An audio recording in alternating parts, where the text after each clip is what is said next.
नमस्कार मंडळी, तुम्हा सर्वांचं आपल्या श्री महालक्ष्मी या चॅनेलमध्ये खूप खूप स्वागत आहे.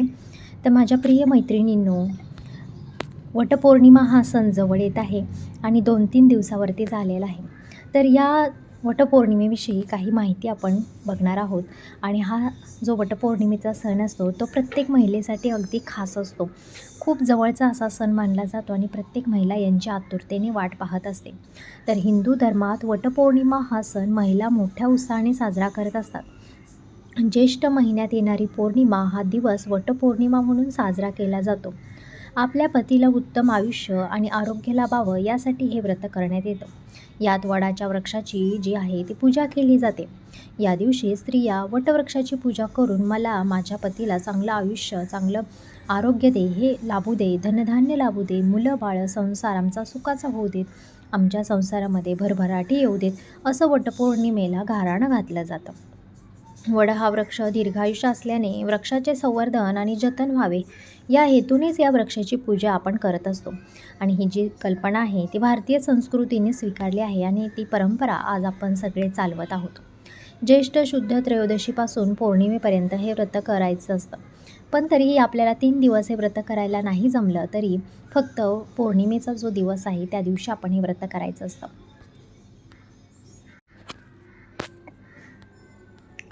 तर या दिवशी जी आहे वटपौर्णिमेची पूजा कशी करायची? सकाळी नित्यकर्म उरकल्यानंतर सुवासिनींनी सौभाग्य अलंकार या दिवशी परिधान करायचं असतं. तुम्ही रोज मंगळसूत्र छोटं घालत असाल, पण या दिवशी तुम्हाला हिरव्या बांगड्या, गळ्यामध्ये तुमचं दागिना जो आहे तो, आणि त्यानंतर तुम्हाला घरातल्या देवांची पूजा करायची आहे, तुळशीची पूजा करायची आहे आणि नंतर मग तुम्हाला वडाच्या झाडाची पूजा तुम्हाला करायचं आहे. या दिवशी गोडाचा नैवेद्य घरामध्ये झाला पाहिजे. पुरणपोळीला खास या दिवशी महत्त्व असतं आणि तो तुमच्या घरातल्या देवांना सर्वप्रथम तुम्हाला दाखवायचा आहे. तुमच्या कुलदेवतेची पूजा झाली पाहिजे. दरवाजामध्ये छानशी रांगोळी काढायची आहे. अगदी हा सगळा दिवाळीचा सण असल्यासारखाच हा पण एक सण असतो आणि तो आपल्याला साजरा करायचा असतो.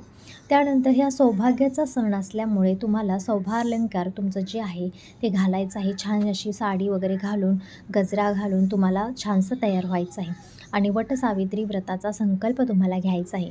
षोडशोपचारे पद्धतीने वडाची पूजा करायची आहे. जर वडाला जाणं शक्य नसेल तर घरीच एखादी वडाची फांदी आणून तुम्हाला ती मातीमध्ये रोवून तुम्हाला त्याची पूजा केली तरी चालेल. बांबूंच्या 2 टोपल्या घ्यायच्या आहेत. एका टोपलीत 7 प्रकारचे धान्य कापडाने झाकून ठेवायचं आहे. माता सावित्रीची मूर्ती दुसऱ्या टोपलीत ठेवायची आहे आणि धूप, दिवा, अक्षदा, कुंकुम लावून तुम्हाला त्याची पूजा करायची आहे. माता सावित्रीची पूजा केल्यानंतर वटवृक्षाला 7 प्रदक्षिणा तुम्हाला घालायच्या आहेत आणि वटवृक्ष माऊलीचा धागा तुम्हाला जो आहे तो त्यांना बांधायचा आहे 7 वेळा. पंचामृत नैवेद्य म्हणून तिथं दाखवायचं आहे. त्यानंतर ब्राह्मण किंवा गरजू व्यक्तींना श्रद्धेनुसार तुम्हाला दानदक्षिणा द्यायची आहे. या दिवशी दानदक्षिणा देण्याला खूप महत्त्व आहे. त्यामुळे दानाने तुम्हाला पुण्य वाढत असते आणि त्यामुळे तुमचा जीवनाचा उद्धार होत असतो. पूजेनंतर महिला एकमेकींना आंब्याचे वाण देत असतात. या दिवशी विवाहित महिलांनी वटवृक्षाची पूजा करून एक कथा तुम्हाला नक्की ऐकायची असते. त्यामुळे तुमचं हे व्रत पूर्ण होत असतं. बघा, कोणत्याही व्रताची एक कथा असते, कहाणी असते आणि ती कहाणी ऐकल्याशिवाय ते व्रत तुमचं पूर्ण होत नाही. त्यामुळे एकादश असू दे किंवा वटपौर्णिमेचं व्रत असू दे, कोणतंही तुम्ही जर व्रत करत असाल तर ती कहाणी ऐकल्याशिवाय ते व्रत तुमचं पूर्ण होत नाही. कहाणी ही वाचायची असते, पण तुम्हाला वाचणं शक्य नसेल तर तुम्ही मोबाईलवरती लावून तुम्हाला ही कहाणी ऐकायची आहे. सावित्री आणि सत्यवानाचा नावाचा तुम्हाला जप तुम्हाला 108 वेळा या दिवशी करायचा आहे. तुम्हाला प्रार्थना करायची आहे. सर्व पवित्र वृक्षात वटवृक्षाचे आयुष्य जास्त असून पारंब्याने त्यांचा विस्तारला खूप मोठा आहे. अशा वटवृक्षाची पूजा करून स्त्रिया मला व माझ्या पतीला आरोग्यसंपन्न दीर्घायुष्य लाभू दे, धनधान्य, मुले, नातू यांचं माझं प्रपंच विस्तार व संपन्न होऊ देत, अशी ती प्रार्थना वडाला तुम्हाला नंतर करायची आहे.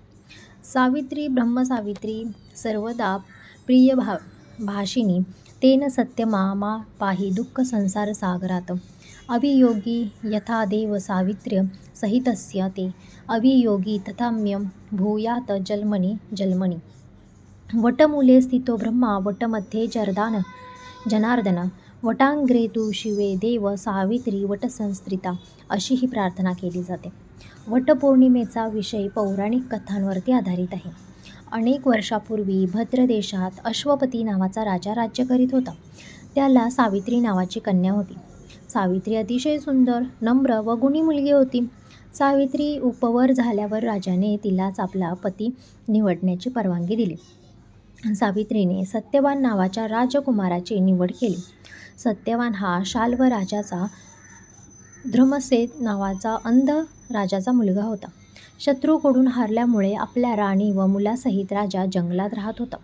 भगवान नारदाला सत्यवानाचे आयुष्य केवळ 1 वर्षाचेच असल्याचे माहीत झाल्यामुळे त्यांनी त्याच्याशी लग्न करू नको असा सल्ला सावित्रीला दिला.